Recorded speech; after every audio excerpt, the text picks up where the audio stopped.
Oke, kita coba ya, saya jelasin sedikit aja. Implementasinya itu lebih banyak jurnal yang saya berikan. Karena kalau di dalam bukunya Todaro ini, dia hanya melihat topik terkait population growth dan bonus demografinya itu sedikit sekali, bahkan hanya untuk seluruh negara ya, negara secara agregat. Nah, kalau jurnal yang saya bagikan itu langsung fokusnya studi kasusnya di negara Indonesia kita sendiri. Nah, kita memasuki bab 6 kalau di dalam bukunya Todaro ini ya. Judulnya Population Growth and Economic Development, Causes, Consequences, and Controversies. Terdapat 6 isu utama di dalam topik ini ya terkait isu population growth dan quality of life. Yang pertama adalah, will developing countries be able to improve level of living given anticipated population growth?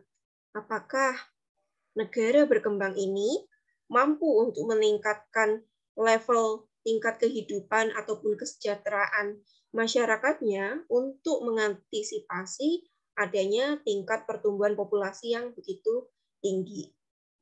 Kemudian yang kedua, how will developing countries deal with the fast increases in their labor force? Bagaimana ya negara berkembang ini untuk mendapatkan suatu kebijakan yang tepat dalam menyerap ya tenaga kerja yang begitu banyaknya terjadi akibat adanya population growth yang begitu tinggi.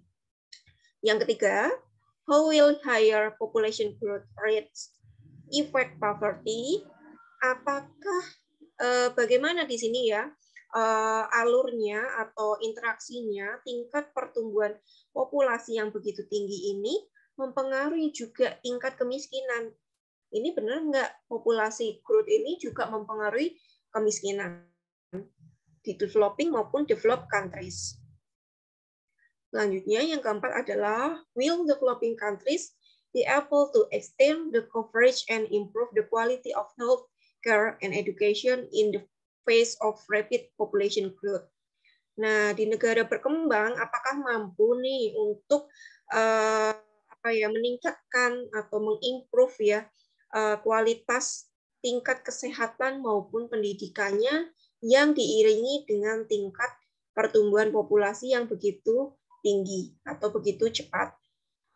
Yang kelima adalah, is there a relationship between poverty and family size? Apakah ada hubungan antara tingkat kemiskinan dengan ukuran atau jumlah family ya, jumlah orang di dalam satu keluarga? Yang terakhir adalah, how does affluence in the developed world affect the ability of developing countries to provide for their people? Apakah di sini ya khususnya negara maju yang memberikan bantuan lah, dia bisa nggak ya di negara maju ini mempengaruhi orang-orang di negara berkembang ya, mempengaruhi bantuan, memberikan bantuan ke negara berkembang? Apakah apa yang terjadi malah justru semakin timpang ya. Negara maju dia hanya memperkaya dirinya sendiri tanpa memberikan bantuan kepada negara berkembang dalam meningkatkan tingkat kesejahteraan penduduknya.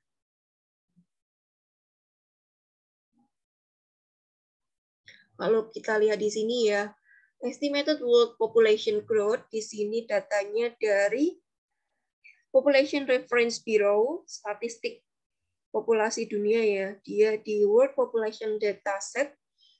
Ini ada data projection ya, perkiraan jumlah estimasi penduduk. Ini dari tahun 1650-an ke bawah. Ini before century. Kemudian sampai prediksi di tahun 2050. Trennya yang terjadi adalah mengalami tren yang selalu meningkat ya dari tahun ke tahun. Kemudian untuk annual growth rate-nya, estimasi pertumbuhan rata-rata per tahunnya juga di sini awalnya mengalami peningkatan ya sebelum tahun 1650 sampai di tahun 1970-an di sini. Kemudian tren itu mengalami penurunan hingga diprediksikan sampai tahun 2050. Kenapa di tahun 1970-an itu mulai turun? Tahu nggak penyebabnya? Mulai ada program apa? Program KB. Program KB. KB kan di Indonesia. KB di Indonesia itu mulai tahun berapa? Jadi beberapa program ataupun kebijakan yang diimplementasikan baik di negara berkembang maupun negara maju dalam menurunkan tingkat pertumbuhan penduduknya. Kalau di Indonesia melalui program keluarga berencana yang diimplementasikan pada tahun Orde Baru ya, pada masanya Pak Soeharto ya, 1970-an ke atas. Sama dengan periode yang dilakukan secara global, sehingga pada tahun 1980 sampai prediksi 2050, tingkat pertumbuhannya itu semakin turun. Kalau kita lihat ya di sini secara grafis, population size-nya ini mengalami tren peningkatan seiring juga dengan jumlah population increment-nya di sini. Dia mengalami tren yang meningkat pesat terutama di tahun 1950-an ke atas. Puncaknya di sini. Tadi sekitar 1970-an tertinggi tadi. Kemudian setelah 1970, dia mulai mengalami tren penurunan. Tambahan penduduk yang semakin turun. Nah, di sini untuk world population distribution-nya by region, kita dilihat di sini ada dua grafik di tahun 2010 dan 2050. Yang sebelah kiri ini terlihat ada perubahan shifting distribusi penduduk. Kalau di 2010, mayoritas penduduk di dunia didominasi Asia Pasifik dengan share sebesar 61%. Di tahun 2050, share-nya tertinggi juga masih Asia Pasifik, tapi mengalami sedikit penurunan yakni sebesar 58%. Kemudian disusul yang kedua adalah share di Afrika sebesar 15%, di tahun 2050 sebesar 22%. Yang ketiga adalah Europe 11%, di sini 8%. Kemudian ini ya, Amerika Latin. Amerika Latin 8%, sekarang 7%, dan yang paling kecil adalah Northern America, Amerika Utara ya, sebelah Northern itu Amerika Utara kan? Amerika Utara ini sebesar 5%. Rata-rata dari semua kawasan benua ini mengalami tren penurunan. Namun ada satu benua yang justru mengalami peningkatan di sini yakni di Afrika. Afrika 15%, naik menjadi 22%. Nah, mungkin ini diperkirakan karena adanya karakteristik demografi, karakteristik pendidikan, kesehatan, pemerintahan yang Afrika itu masih jauh tertinggal dibandingkan beberapa kawasan lainnya ini. Nah, ini tadi ya, bahwa the structure of world population ini dipengaruhi oleh geographic region, fertility and mortality trends, rate of population increase, birth rates, death rates, total fertility rates, age structure, and dependency burdens. Satu tadi ya contohnya di Afrika, bahwa populasi di dunia itu dipengaruhi juga oleh geographic region, yang mana di Afrika itu mengalami tren yang justru mengalami peningkatan dibandingkan kawasan benua lainnya. Fertility and mortality trend, tingkat kelahiran dan kematian, seiring dengan majunya suatu kawasan, negara, maka tingkat mortality trend-nya juga semakin turun. Dan juga fertility trend-nya juga cenderung stagnan, stabil, tidak mengalami peningkatan yang cepat, tidak pula mengalami penurunan yang cukup drastis. Rate of population increase, tingkat peningkatan dari jumlah populasinya, tingkat kelahiran, tingkat kematian, dan tingkat kesuburan. Kemudian struktur penduduk yang dilihat dari piramida penduduk. Nanti ada grafik yang menunjukkan perbedaan antara developed dan developing countries di struktur piramida penduduknya.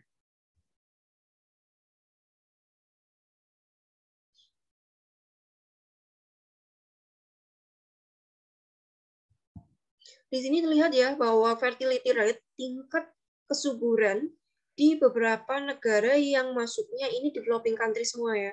Ada Bangladesh, Kolombia, Indonesia juga masuk, Jamaika, Meksiko, Thailand, dan Zimbabwe. Tertinggi ternyata fertility rate-nya kan ada di Zimbabwe. Yang mana ini Zimbabwe itu kan di Afrika tadi ya.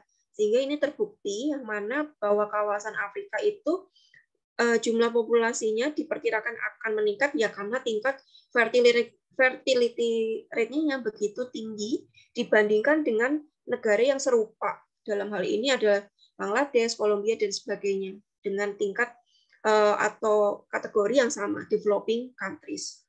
Sementara untuk fertility rate di tahun 2009 terendah ada di Thailand. Thailand ini bagus banget dia dalam tingkat pengendalian penduduknya maupun ya fertility rate-nya juga cukup rendah.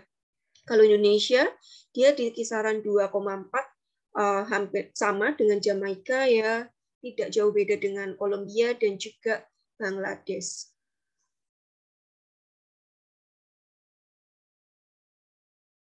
The hidden momentum of population. High birth rates cannot be altered overnight.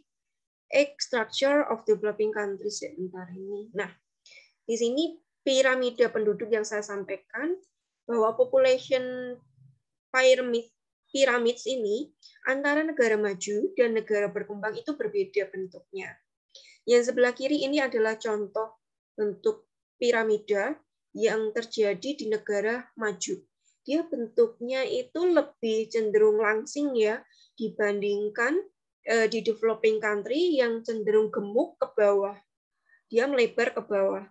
Di sini yang mana dikatakan tadi oleh Mbak Anggi ya, bahwa di negara berkembang itu usia produktif yakni usia 15 tahun ke atas sampai 64 tahun di sini ya, itu memiliki jumlah share lebih besar dibandingkan usia non-produktif. Usia non-produktif itu dari 1, 2, 3. Usia 0 sampai 14 tahun dan usia 65 tahun ke atas. Proporsi jumlah penduduk produktifnya itu lebih besar, hampir mungkin 60-70% dari total penduduk di negara tersebut. Nah, kalau di sini nggak ada 60%, paling ini berapa usia produktifnya? Mungkin 30%-an atau 40%-an, dikit banget. Ini yang kanan adalah salah satu negara yang sangat jauh kali ya kalau developing countries. Ethiopia itu negara yang sangat-sangat tertinggal. Dia memiliki piramida penduduk yang berbentuk cukup ekstrim sekali di sini. Dia hampir seperti segitiga ya bentuknya itu, kayak menara Eiffel, tidak seperti negara developing countries ini yang cenderung gemuknya itu di usia produktif. Kalau di Ethiopia malah yang proporsi terbesarnya di rata-rata di bawah usia produktif nih di sini, gede banget. Nah ini yang dinamakan tadi ya peluang-peluang dari adanya bonus demografi yang dialami oleh negara berkembang, di mana ini kan usia produktif. Usia produktif itu adalah usia yang cukup baik dalam bekerja, yang mana kalau kita berbicara di dalam fungsi produksi maupun fungsi dari sisi demand maupun supply side-nya, kalau kita ngomongin dari supply side artinya sisi produksi ya, bahwa fungsi produksi Y itu dipengaruhi oleh capital dan labor. Nah, di sini angkatan kerja adalah orang yang masuk dalam usia produktif itu tadi. Usia 15 sampai di bawah 64. Angkatan kerjanya, L-nya tuh gede banget. Artinya, hubungan L dengan Y, dalam hal ini output ataupun GDP, itu kan positif. Ketika L-nya itu besar, maka harapannya Y-nya atau dalam hal ini GDP growth-nya juga besar. Sebaliknya, dari sisi demand side itu apa Mbak Rizky? Kalau dari pertumbuhan dari sisi demand side itu ditopang oleh komponen apa aja sih? Tahu nggak dari demand side? Ini sudah sering saya ulas bolak-balik terus kok. Masa lupa. Dari sisi permintaan, Miss, tapi Ya, saya kurang paham itu apa. ya mungkin nggak paham. GDP menurut by expenditure apa? Consumption, Ya, terus investment, government expenditure, net export, ya. and inventories, Miss. Yes, tuh. Makasih Yunja. Jadi kalian perlu ingat ya, apa sih bedanya pertumbuhan kalau ditopang dari demand and supply side. Supply side ya dari sisi produksi, Y sama dengan K, L, teknologi, dan sebagainya. Kalau demand side ya dari sisi GDP by expenditure, ada consumption, household consumption, ada government expenditure, ada juga investment, ada juga export and import. Nah ini di sisi mana keuntungan kita di negara berkembang dari sisi demand side-nya Mbak? Komponen mana coba? Dari household consumption, investment, atau Consumption and investment, Miss, mungkin. Kalau investment dilihat dari mana?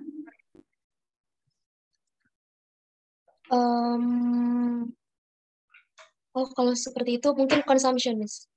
Karena dilihat dengan umur usia produktifnya yang lebih tinggi. Oke, ada yang punya pendapat lain? Dari sisi consumption aja, konsumsi apa? Rumah tangga, pemerintah, atau siapa? Apa juga investasi yang disampaikan tadi, Yonja? Household consumption, Miss. Household consumption. Kalau dari sisi investment, kok enggak? Ya juga dong, tapi yang mana?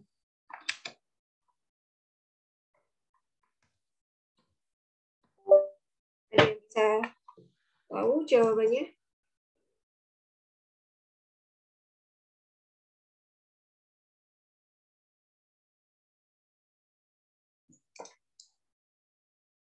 Nah, saya coba papan tulis ya.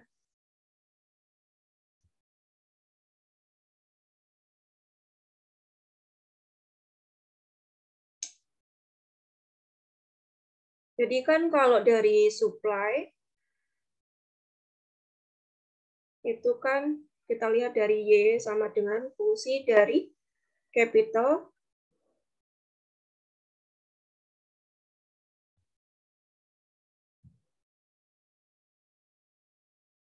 Labor, Miss.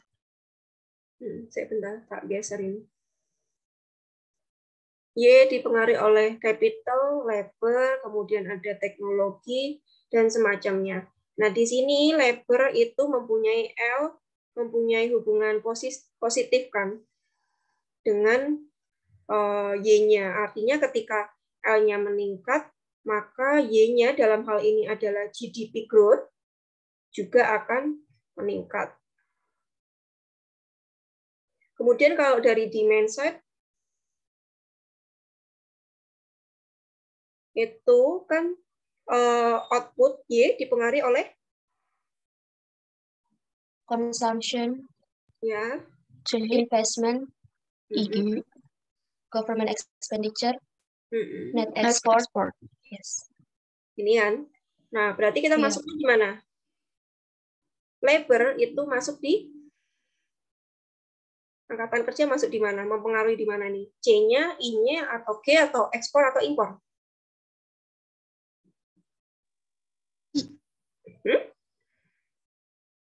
Gimana? C-nya aja, konsumsi aja. I-nya, Mem. I-nya masuknya di mana? Logikanya di mana, Navia? Kalau C ini tadi kan konsumsi rumah tangga kan. Ketika jumlah penduduknya meningkat, penduduk dalam hal ini adalah labor-nya juga meningkat, maka konsumsi rumah tangganya juga akan meningkat. Kalau investasi dilihat dari mana?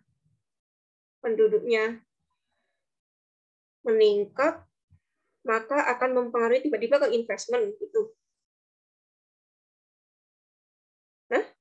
Gimana logikanya? Kalian mempelajari Harap Domar kan? Dilihat dari saving. Siapa ini tadi yang jawab? Rizka Zulfa Amalia. Oke, dicatat ya Mbak Aura.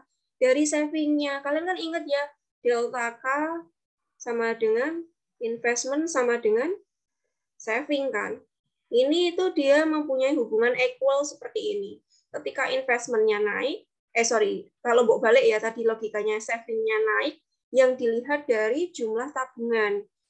Orang yang dengan usia produktif dari usia 15 sampai 60 tahun, dia ini kan posisinya bekerja. Masa bekerja nggak punya saving? Kan enggak toh. Kalian kalau bekerja kan menyisihkan ya berapa persen untuk konsumsi, berapa persen untuk saving, dengan harapan punya tabungan nanti ketika udah pensiun. Jadi usia penduduk produktif ini dengan jumlah yang sangat banyak, dia tentunya mempunyai saving yang gede. Yang mana saving ini kan mereka nabungnya di bank, lembaga keuangan gitu ya, baik yang lembaga keuangan mikro maupun yang gede udah terjamin perbankan gitu ya. Uang itu kan diputerin. Kalau kalian belajar moneter, uang itu sebagai aliran darahnya manusia. Kalau dianggap sebagai anatomi tubuh manusia, aliran uang monetary itu adalah seperti aliran darah. Kalau aliran darahnya lancar, maka di dalam tubuh kalian itu pasti akan sehat kan. Tapi kalau aliran darah manusia itu macet, ya dia kena hipertensi, hipotensi, maka orang itu akan sakit. Sama halnya dengan negara. Ketika aliran uangnya itu lancar, ya money supply-nya itu terkontrol dan ada ya uangnya tuh ada untuk saving, sehingga uang itu tuh diputerin oleh lembaga keuangan dalam bentuk investasi. Biasanya nih, bank itu kan juga menawarkan yang namanya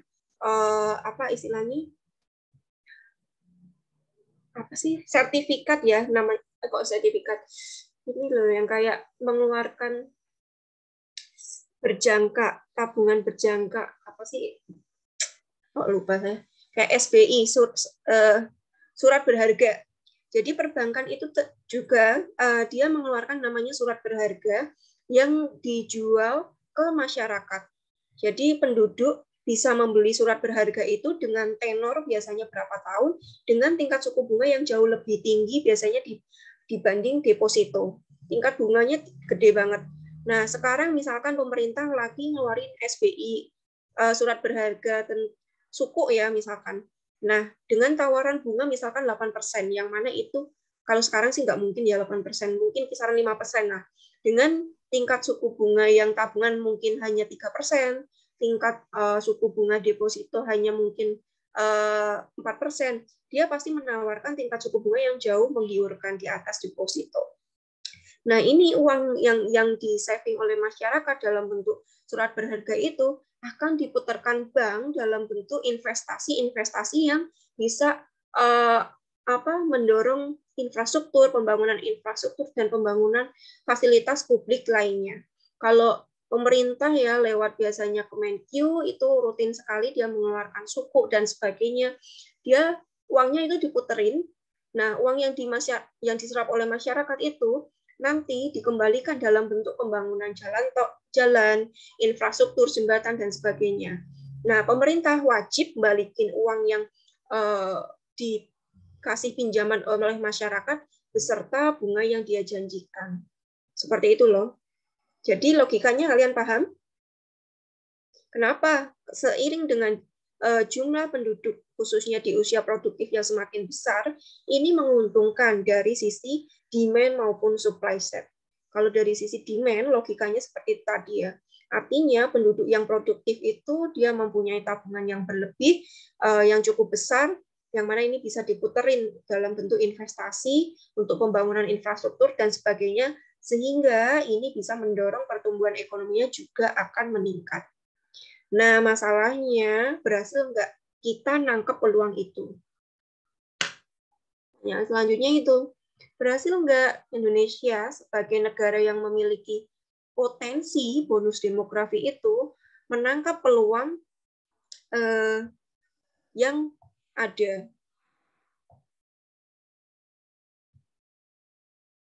Nah, itu pertanyaan nanti yang harus kalian jawab. Kita lanjut dulu yang ini. Ada pertanyaan terkait logikanya tadi, baik dari sisi demand maupun supply side. Kalau tidak paham, boleh ditanyakan.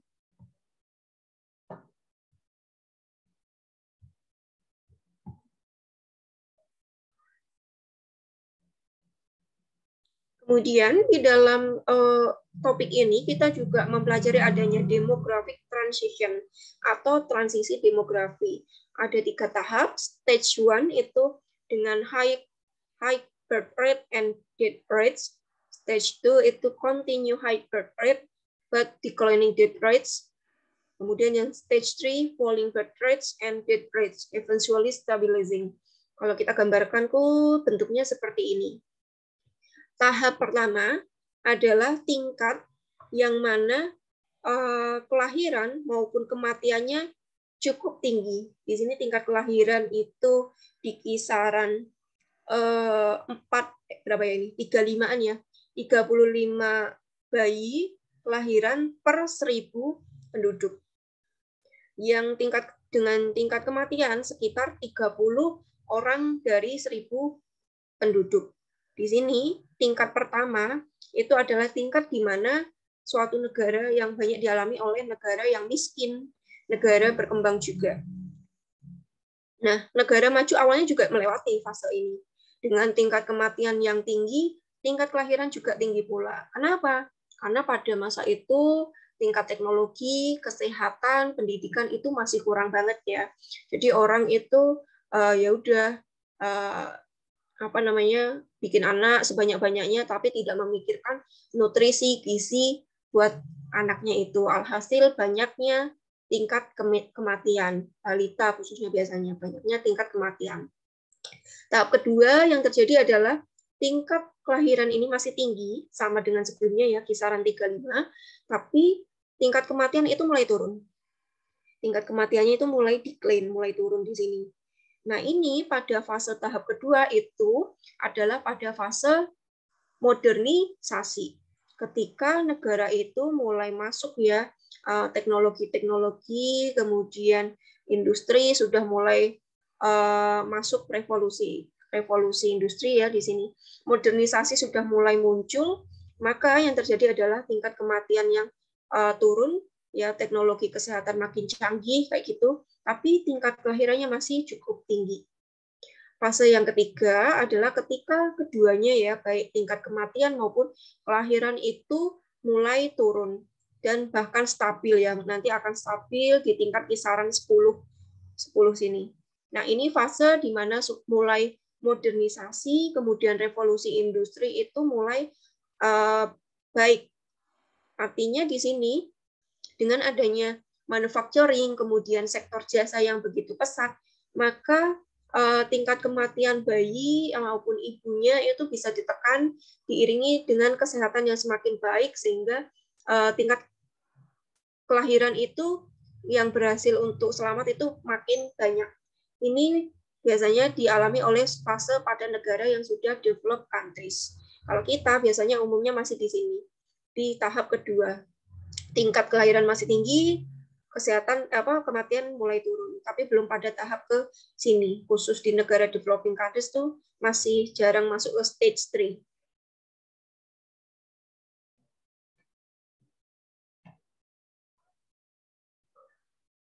Nah, ini untuk lebih detailnya ya, demographic transition di developing countries.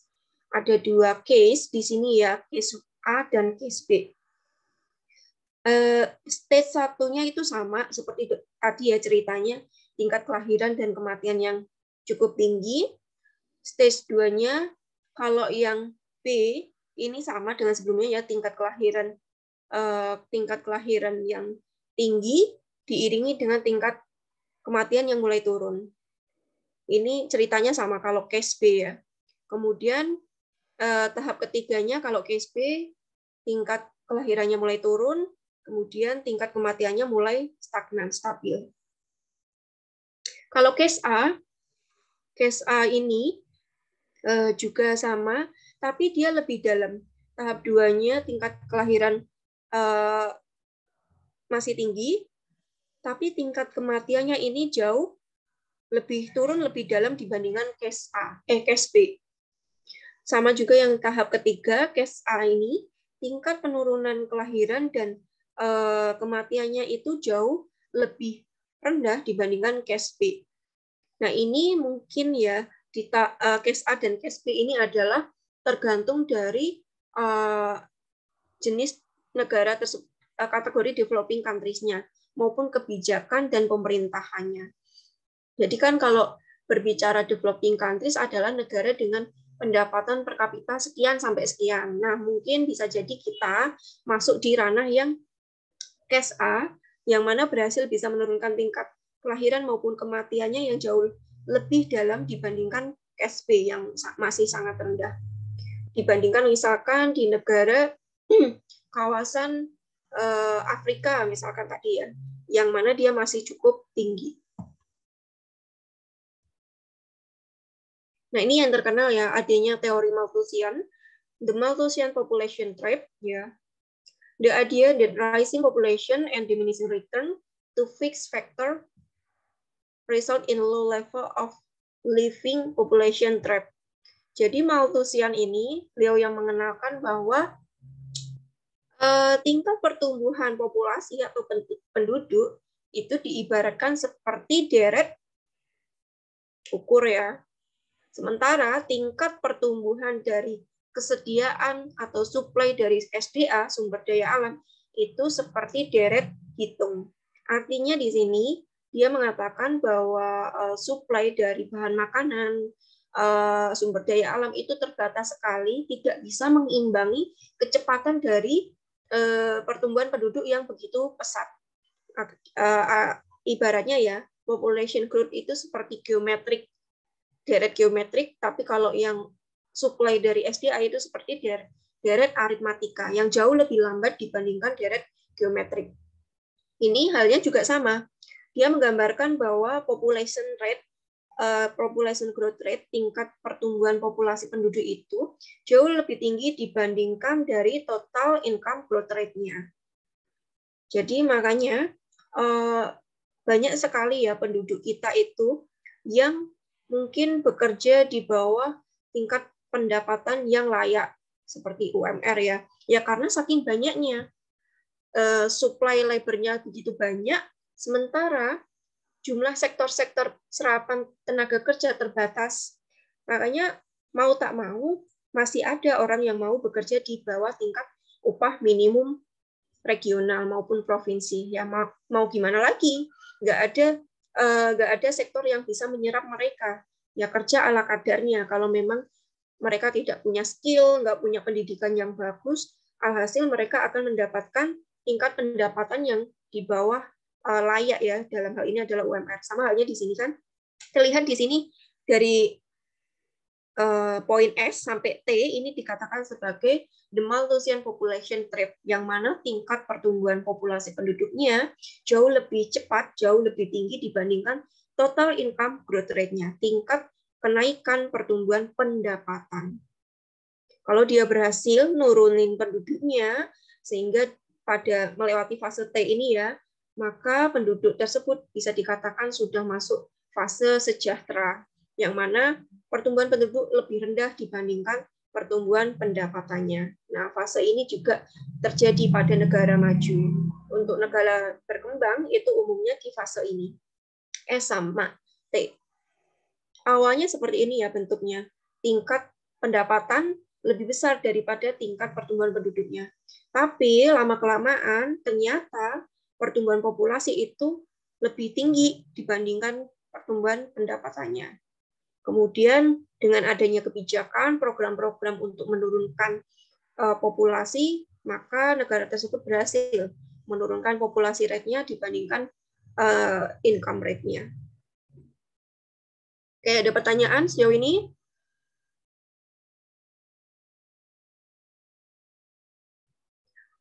Pendapat Malthus ini juga dikritik loh beberapa ekonom pada saat itu ya. Dia tidak memperhitungkan adanya impact of technological progress. Ini yang nggak diperhitungkan oleh Malthus. Malthus kan mengatakan bahwa suatu saat, suatu negara, di dunia ini, kita akan mengalami kelaparan. Karena kan tadi ya, jumlah populasi penduduk yang begitu banyak tidak seimbang dengan jumlah sumber daya alam yang dimiliki. Dia suatu kawasan di dunia ini akan mengalami bencana kelaparan dan akhirnya kematian seperti itu kan. Tapi dia tidak memperhitungkan bahwa adanya revolusi industri, teknologi ya, kemajuan teknologi yang begitu pesat, yang mana dengan teknologi-teknologi baru ini kita berhasil untuk mengembangkan diversifikasi produk pangan. Jadi dulu mungkin hanya beras ya, sekarang jenis beras itu macam-macam, ada dari yang jagung, bahan jagung, ada sekarang macam-macam lah ya. Biodiversity of agriculture itu melimpah karena akibat adanya teknologi yang berkembang juga. Currently, no positive correlation between population growth and level per capita income in data. Untuk saat ini ternyata nggak ada loh korelasi positif antara populasi tingkat pertumbuhan populasi penduduk dengan tingkat pendapatan per kapitanya. Nggak ada ternyata korelasi positifnya. Kemudian microeconomics of family size, individual and not aggregated variable. Jadi di skala mikro jumlah keluarga, family, ukuran family baik individual ini yang ini tuh saya not aggregated variable. Ini merupakan variabel yang diagregatkan. Coba ini nanti dibaca lagi ya yang poin ketiga ini. Maksudnya apa ini?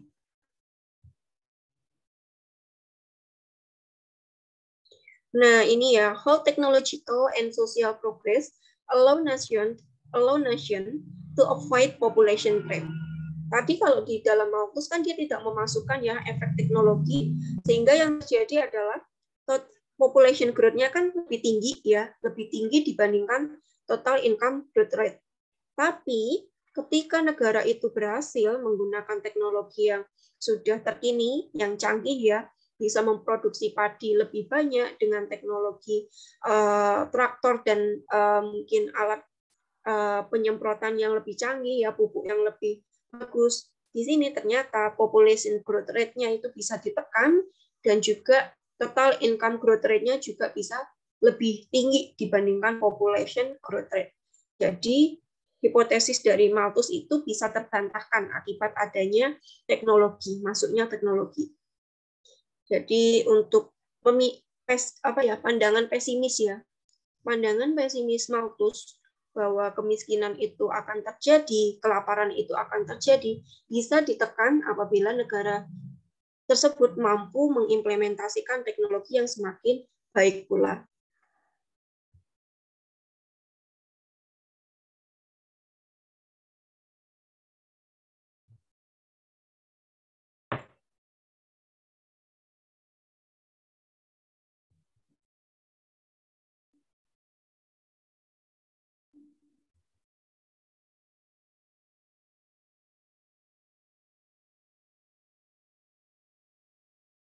Nah, di sini dalam formulanya si Malthus, the causes of high fertility in developing countries.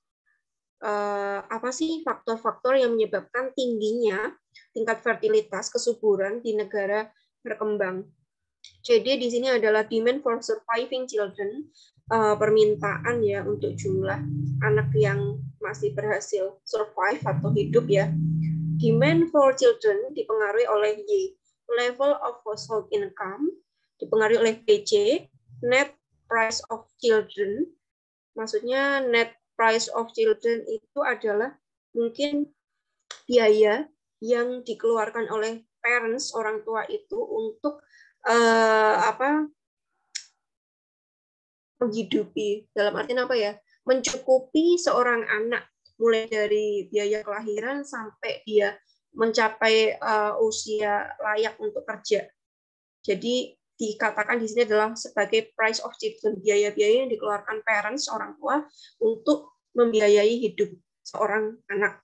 Kemudian juga dipengaruhi oleh price of all other goods, biaya-biaya harga oleh barang lainnya, dan juga taste for good relative to children, selera untuk memiliki anak.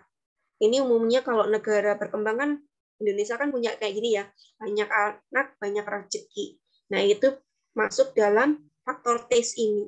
Dulu loh ya, dulu. Beda halnya sekarang orang-orang sudah mulai open-minded, sudah bisa berpikir secara rasional ya. Kalau banyak anak, nanti banyak juga nasi yang harus dipenuhi kan.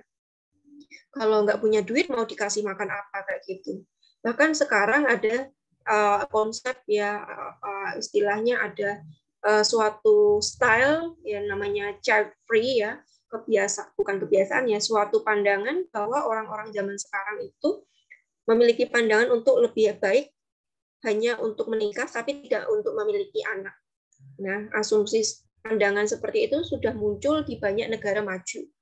Makanya di mana itu sering saya ceritain di Korea Selatan, Jepang, mereka itu banyak menganut asumsi tersebut, child free. Jadi mereka berumah tangga itu hanya sepasang suami istri tanpa memiliki anak, dengan anggapan ya sudah mereka happy punya anak, dikhawatirkan nanti malah menambah problem dalam rumah tangga tersebut.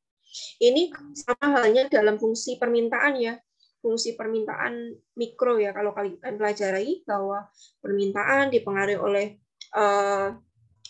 harga barang itu sendiri, harga barang lain, taste juga. Sama halnya juga demand for children equation, khususnya di negara berkembang.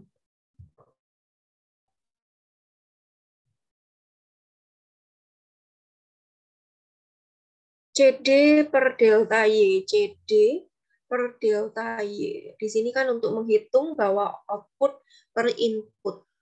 Kalau dalam mikro kita istilahkan ini ya, MPK atau MPL, marginal productivity of labor, marginal productivity of capital. Kalau hal ini fungsinya juga sama, pakai delta CD, jadi kan outputnya per delta Y untuk melihat elastisitas atau produktivitas. Ini sama loh, kalian mempelajari mikro juga implementasi juga dalam persamaan-persamaan dalam mata kuliah EP ini. Untuk melihat apa nilai elastisitas Y-nya itu tadi apa? Yaitu level of household income, elastisitas yang mempengaruhi pendapatan, elastisitas yang mempengaruhi price of children tadi, kemudian elastisitas untuk price of other goods, dan elastisitas untuk taste. Ternyata tandanya berbeda. Ya, tandanya berbeda. Kalau yang elastisitas pendapatan per kapita, kemudian elastisitas price of apa tadi, PX ini tadi, PX ini ya, price of all other goods, dia memiliki elastisitas positif, lebih besar dari 0. Tapi kalau elastisitas untuk PC itu tadi ya, net price of children dan taste for good relative to children, dia memiliki elastisitas negatif.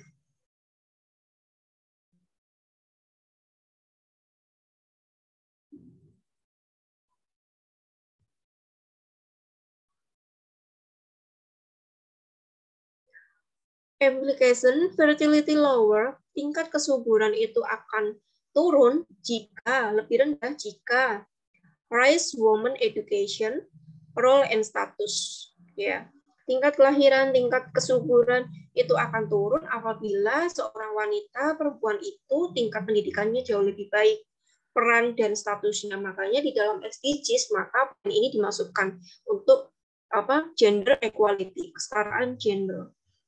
Kalau dulu orang itu punya anak 6, 10 itu hal yang lumrah, karena rata-rata dulu perempuan itu masih pendidikannya tuh rendah banget. SD aja mungkin nggak lulus kayak gitu kan. Dia dianggap sebagai untuk apa ya bahasa ininya ya, untuk orang yang di rumah aja kayak gitu loh. Dia nggak punya peran penting, semua itu hanya tanggung jawab kepala rumah tangga. Nah, sekarang mulai bertransisi, berubah pandangan seperti itu. Peran wanita itu sama. Peran wanita itu memiliki status yang sama. Kesetaraan gender itu penting. Seiring dengan pendidikannya semakin bagus, maka perempuan akan membatasi jumlah anaknya seperti itu ya. Mereka juga banyak aktif bekerja di sektor-sektor formal maupun informal. More female non-agriculture wage employment. Jadi sekarang banyak penduduk perempuan itu juga bekerja di sektor non-agriculture juga. Kalau dulu hanya sebatas di sektor-sektor informal, di sektor pertanian, sekarang banyak perempuan yang bekerja di sektor formal, industri, institusi pemerintahan sudah banyak banget dengan tingkat upah yang juga lebih besar dibandingkan di sektor agriculture. Rise in family income level. Seiring penduduk perempuan tadi yang bekerja di sektor formal, di instansi maupun industri, maka income-nya juga akan meningkat. Reduction in infant mortality, penurunan tingkat kematian pada bayi, tingkat gizi yang baik, pendapatannya yang semakin bagus, maka gizinya akan semakin baik, sehingga infant mortality-nya juga akan turun. Development of old age and social security, adanya pembangunan yang semakin baik, kemudian jaring-jaring keamanan sosial ya, jaminan kesehatan sosial, bantuan sosial juga semakin bagus. Expanded schooling and opportunities, memberikan peluang-peluang kesempatan sekolah semua penduduk, tidak hanya laki-laki saja, tapi kesempatan bagi perempuan. Beasiswa itu juga sudah banyak ditawarkan oleh pemerintahan.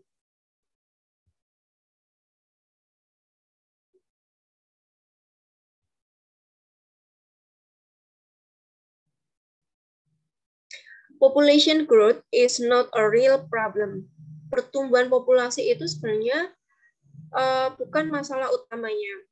The real problem is not population growth, but the following: underdevelopment, world resource depletion, and environmental destruction, population distribution, and subordination of women.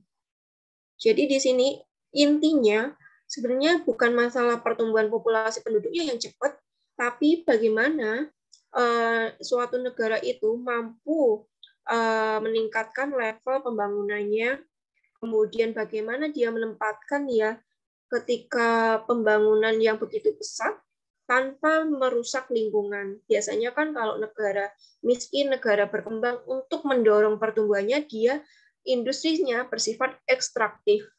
Dia mengambil SDA yang begitu banyak di alam, tapi mengabaikan ini ya, kelestarian lingkungan. Yang terjadi adalah adanya environmental degradation.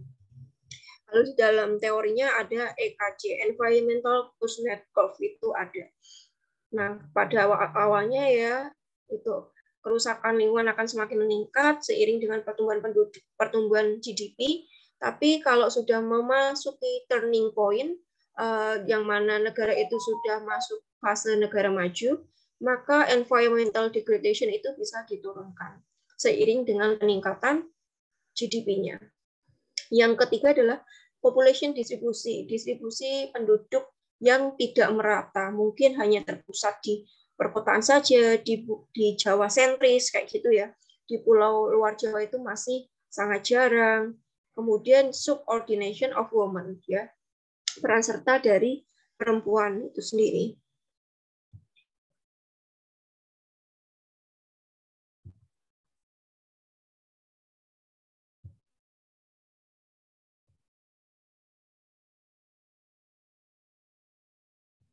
Ini hanya policy-nya ya, some policy approach. What developing countries can do, apa yang bisa dilakukan sih kebijakan untuk mengatasi masalah isu penduduk itu. Kalau negara berkembang tentu aja persuasion through education, persuasif ya melalui pendidikan, family planning program KB kalau di Indonesia, Address incentive and disincentive for having children through the principal variable influencing the demand for children. Memberikan subsidi, ya, bantuan bagi penduduk yang memiliki anak. Tentunya ini sangat diperlukan, jaring-jaring jaminan sosial, bantuan sosial. Coercion is not good option. Raise the socio-economic status of women, meningkatkan ya peran status sosial ekonomi perempuan, dan increase employment opportunity for women juga, increases opportunity cost of having more children as in economic social theory. Jadi meningkatkan juga kesempatan bagi perempuan di sektor-sektor formal khususnya. Untuk negara maju apa yang bisa dilakukan? Tentunya dia address resources used in inequities, ya, penggunaan sumber daya secara lebih bijak, ya, tidak berlebihan. More open migration policies, mungkin dia memberikan kesempatan migrasi, ya, khususnya mungkin dari luar negeri pindah ke negaranya. Biasanya kalau negara udah maju, dia kan penduduknya sangat sedikit sekali sehingga butuh tenaga kerja dari asing, ya, WNA seperti itu, sehingga dia akan memperbolehkan imigrasinya itu lebih gampang. How developed countries can help developing countries with their population program? Apa sih yang bisa dilakukan negara maju untuk membantu negara berkembang? Pertama tentu research into technology of fertility control. Research, ya, penelitian bagaimana sih mereka program-program atau teknologi untuk bisa mengontrol tingkat kesuburan dengan alat KB-nya yang lebih canggih atau apa, ya, itu diproduksi oleh negara maju, nanti didistribusikan ke negara berkembang. Financial assistance for family planning program, tentunya ini yang dibutuhkan, yaitu bantuan finance, keuangan. Nah, itu untuk topik dari Nyato Daro. Kemudian untuk yang lebih realistisnya, yang implementasi di Indonesia, itu kalian bisa baca di jurnal itu. Jurnalnya siapa itu tadi? Bentar. Jurnalnya dari Wasisto Raharjo Jati, bonus demografi sebagai mesin pertumbuhan ekonomi, jendela peluang atau jendela bencana di Indonesia. Ini kalau kalian sudah baca, alhamdulillah. Kalau belum, minta tolong diresum. Resum aja. Supaya apa sih? Kalian benar-benar baca. Ini bagus banget soalnya. Ini dia menceritakan juga sejarahnya. Kasusnya langsung di Indonesia. Di sini ada namanya jendela peluang yang dinamakan tadi, ya. Bahasa Inggrisnya apa ya? Dia nyebutnya tuh opportunity. Jendela peluang tuh apa tadi dia mengatakan? Istilahnya Window opportunity, ma'am. Windows opportunity, betul. Di sini ya sekitar tahun 2007, 2009, kemudian di tahun 2020, 2030, ini adalah Windows opportunity yang dialami di Indonesia, yang mana yang bawah ini usia lansia, ya, yang tengah ini adalah usia muda, yang atas ini adalah usia yang produktif itu tadi. Nah, ini jendela peluang inilah yang harus ditangkap di Indonesia sekitar maksimal, ya, di tahun 2030. Kita udah tahun 2022. Mampu nggak kita menangkap bonus demografi ini? Kalau nggak, gagal menangkap bonus, maka ya kembali lagi pertumbuhan kita akan kembali ke stagnasi, ya. Sebelum pandemi kan kita stagnasi di 5% pertumbuhan ekonominya. Nah, harapannya dengan bonus demografi harusnya, ya, pertumbuhan dari sisi demand maupun supply side ini bisa ditangkap sehingga bisa mencapai pertumbuhan di atas 6 bahkan 7%. Tapi nyatanya gara-gara ada pandemi, ya, apalagi pandemi, apakah bonus demografi ini masih bisa ditangkap atau enggak di tahun 2030? Itu pertanyaan yang harus kalian jawab nanti. Di resumen itu harus terjawab. Kalian selain meresum tapi juga menjawab pertanyaan itu, ya. Berhasil enggak kira-kira? Menurut prediksi kalian di 2030 berapa pertumbuhan ekonomi kita? Bisa berhasil di atas 6%, atau malah justru turun? Nah, itu kepekaan kalian sebagai seorang calon-calon ekonom yang perlu diasah. Makanya kalian saya minta untuk baca dulu ini. Kalian baca, ringkas aja, mungkin 3 halaman aja lah maksimal ya diringkas. Benar-benar dibaca, tapi kemudian kalian analisis, prediksi. Di tahun 2030, berhasil nggak negara kita mencapai peluang bonus demografi tersebut? Berapa perkiraan pertumbuhan ekonomi kita?